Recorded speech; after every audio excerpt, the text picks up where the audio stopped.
The second reading comes from the Gospel according to John, the 10th chapter, verses 11 through 18. Listen now for a word from God to the church this day. Jesus said, "I am the good shepherd. The good shepherd lays down his life for the sheep. The hired hand, who is not the shepherd and does not own the sheep, sees the wolf coming and leaves the sheep and runs away, and the wolf snatches them and scatters them. The hired hand runs away because a hired hand does not care for the sheep. I am the good shepherd. I know my own, and my own know me, just as the Creator knows me, and I know the Creator. And I lay down my life for the sheep. I have other sheep that do not belong to this fold. I must bring them also, and they will listen to my voice. So there will be one flock, one shepherd. For this reason, God loves me, because I lay down my life in order to take it up again. No one takes it from me, but I lay it down of my own accord. I have power to lay it down, and I have power to take it up again. I have received this command from my God." The word of the Lord.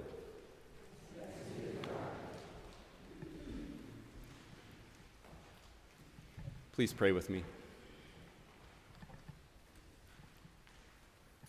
O God, may the words of my mouth and the meditations of all our hearts be acceptable to you, O Lord, our rock and our Redeemer. Amen. Civil War, the movie, is out. Some of you have seen it and told me all about it. The film imagines Texas and California seceding from the Union during the presidency of an authoritarian leader who sends troops to quell the uprising. I haven't seen it yet, but I'm not surprised that a film like this is coming out right now. It makes concrete the fears that many of us have been silently harboring or quietly sharing amongst ourselves. Had you asked me 10 years ago if I could have imagined conversations with liberals who are considering buying firearms for the first time, or people telling me they have secured citizenship in countries where they are eligible in order to have a backup plan, or conversations with others telling me they have stockpiled food and other staples for any unpredicted future events, I would have told you that you were a bit paranoid. But these are all conversations that I've been privy to in the last 6 months. Fear over the election, more importantly, what will happen after it, is at an all-time high for some. This topic came up at my annual preacher camp last week, culminating in a plea from one of my colleagues. Can't we say to each other in the church that we are committed to this not happening here, at least, inside the community of faith? Can't we agree that we are committed to each other, come hell or high water? No one at preacher camp felt they could offer that strong assurance to their congregation, given the divisions that many of us have seen and experienced up close. It's an assurance that can only be given freely to each other, not declared from above, like Rowan taught us in the time with the children. Here, Jesus is making that kind of commitment. There will be one flock with me, the good shepherd, he says, and what makes me good is not that I protect myself and not that I resort to violence. It is that I lay down my life for the sheep. No one has greater love than this, Jesus will tell his disciples later, than to lay down one's life for one's friends.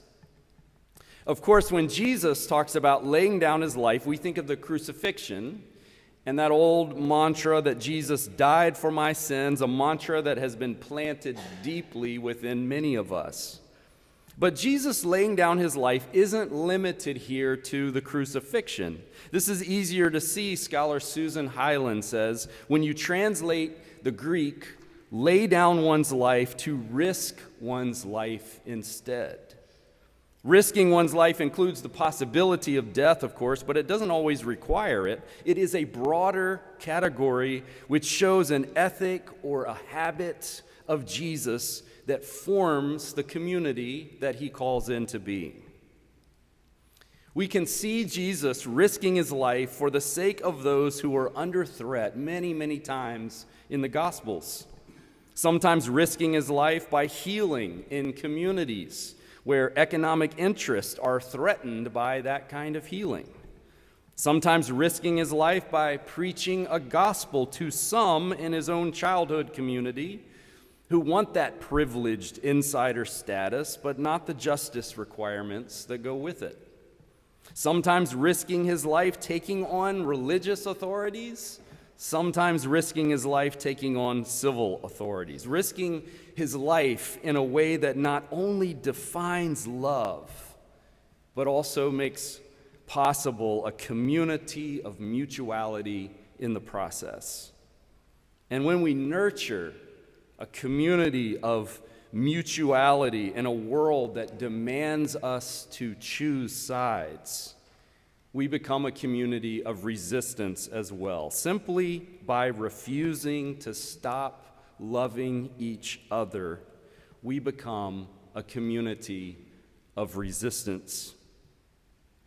Sharon Welch, in her book, A Feminist Ethic of Risk, which I think was published now way back in the 1980s, articulated an ethic of risk that, quote, begins with the recognition that far too much has been lost and there are no clear means of restitution. The fundamental risk that makes up this ethic is the decision to care and to act, although there are no guarantees of success. Such action, she writes, requires immense daring and enables deep joy. Drawing on the wisdom offered from Toni Morrison in her landmark novel, The Bluest Eye, Welch says that an ethic of risk offers a model of maturity that is the acceptance, not that life is unfair, but that the creation of fairness is the task of generations. That work for justice is not incidental to one's life, but is an essential aspect of affirming the delight and wonder of being alive. By the way, as a side note, it occurred to me that some of the most egregious purveyors of injustice in the world often seem to be miserable in their own living. You hope they stop oppressing other people, not simply for the sake of those other people, but before it's too late for them to experience things like love and laughter, the delight and wonder of being alive. But I digress. I love the way Welch says maturity is acceptance, that the creation of fairness is the task of generations.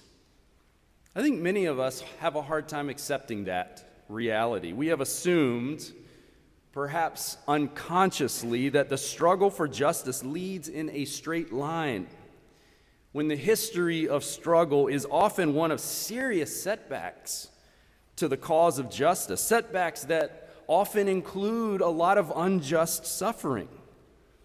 And this assumption has led many of us to conclude that God is absent when bad things happen, instead of remembering that the Good Shepherd demonstrated that risking one's life for good things, love and community and connection, that both judge us and demand growth from us, that sort of risky living is the very thing that enables deep joy. I think it's kind of hard to see that in the way that this text from John comes to us in the church. We hear the text as if Jesus is giving some sort of speech or giving a sermon, a kind of sermon to insiders. But really, he is reflecting here on the controversial healing that he has just brought about in the previous chapter.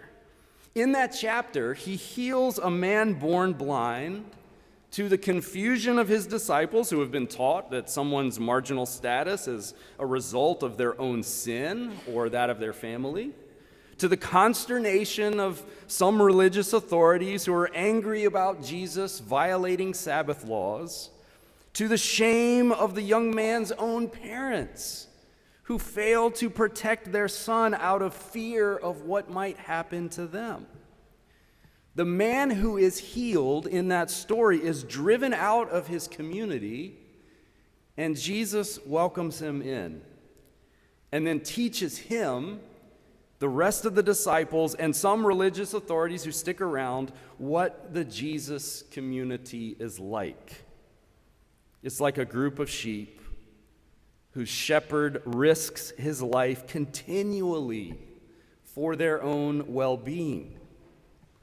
And the real healing in this chapter isn't that the man receives physical sight, but that he is welcomed into this community of mutuality that Jesus has brought into being.